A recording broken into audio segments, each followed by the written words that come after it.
طریقے سے مزارات پر حاضر ہو کر سجدے کرنا، ہم اس کی بالکل مذمت کرتے ہیں، لیکن اس میں دو بڑی اقسام ہوتی ہیں ممنوعہ سجدوں کی۔ ایک سجدہ عبادت ہے اور ایک سجدہ تعظیم ہے۔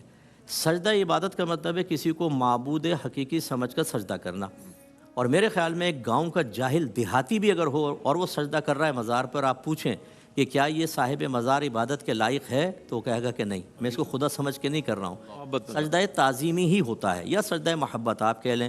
تو یہ سجدہ تعظیمی ہماری شریعت کے اندر حرام اور گناہ کبیرہ ہے، ہم اس کی بھی حوصلہ افزائی نہیں کریں گے۔ پیر کو سجدہ کرنا، تصویروں کو کرنا، مزارات کو کرنا، قبر کو، حتیٰ کہ اعلیٰ حضرت امام اہل سنت رحمۃ اللہ علیہ نے مزار پر حاضری کے موقع پر قبر کو چومنا بھی منع فرمایا ہے۔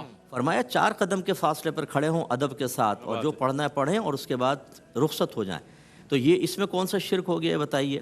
ہاں، اگر فرض کر لیں کوئی کہتا ہے کہ میں لوگوں کی نیتوں پر مطلع ہو جاتا ہوں اور دیکھ لیتا ہوں کہ ہر ایک سجدہ عبادت کر رہا ہے، اس لیے میں شرک کا فتویٰ دے رہا ہوں، تو پھر ہم سوال کریں گے کہ جس چیز کو آپ نے نبی کریم صلی اللہ علیہ وسلم کے لیے ماننے کے سلسلے میں شرک قرار دیا تھا، اگر نبی کے لیے علم غیب مان لیا تو آپ مشرک ہو جائیں گے، اس کا دعویٰ تو آپ خود کر رہے ہیں۔ اب پہلے اپنے ایمان کا ثبوت دے دیجیے آپ، کہ آپ کو کیسے پتہ چلا کہ کون کس نیت کے ساتھ کر رہا ہے۔ کعبۃ اللہ کے سامنے لوگ جھکے ہوتے ہیں، آپ دیکھیں جب مطاف میں نماز پڑھ رہے ہوتے ہیں، اگر ایک غیر مسلم یہ دعویٰ کر دے کہ تم سب کافر و مشرک ہو ہماری طرح، ہم بتوں کے سامنے جھکتے ہیں وہ بھی پتھر، اور تم اس عمارت کے سامنے جھکتے ہو یہ بھی پتھر، بتائیں شرک کی نفی کیسے کریں گے؟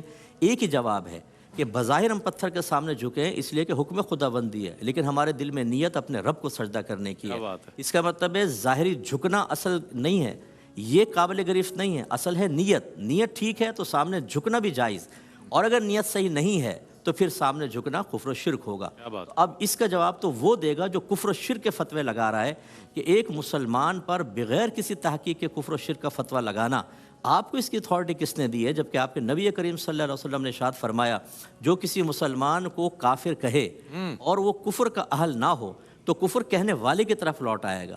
میرے آقا نعمت امام علیہ سنت نے ایک مقام پر اس کو حدیث کو ظاہر پر رکھا ہے کہ ایسا ہی ہوگا، اگر آپ مسلمان کو کافر کہتے ہیں تو اصل میں آپ یہ کہتے ہیں کہ تیرے عقیدے کفریاں ہیں۔ مسلمان کو کافر کہنے کا مطلب یہ ہوا، اور اس کے عقیدے کفریاں نہیں ہیں، اسلامیہ ہیں، تو اس کا مطلب ہے آپ نے کہا اسلامی عقیدہ کفر ہے، اور اسلامی عقیدے کو کفر کہنا خود کفر ہے، اس لیے کفر آپ کی طرف لوٹ کر آئے گا۔ اب آپ اپنے ایمان کی فکر کر لیں۔ اسی طرح خدارہ یہ شرک کی جو توپیں ہیں نا، اس کو نہ چلائیں۔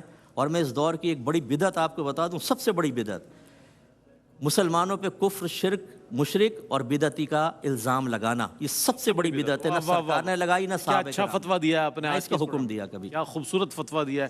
اگر مفتی صاحب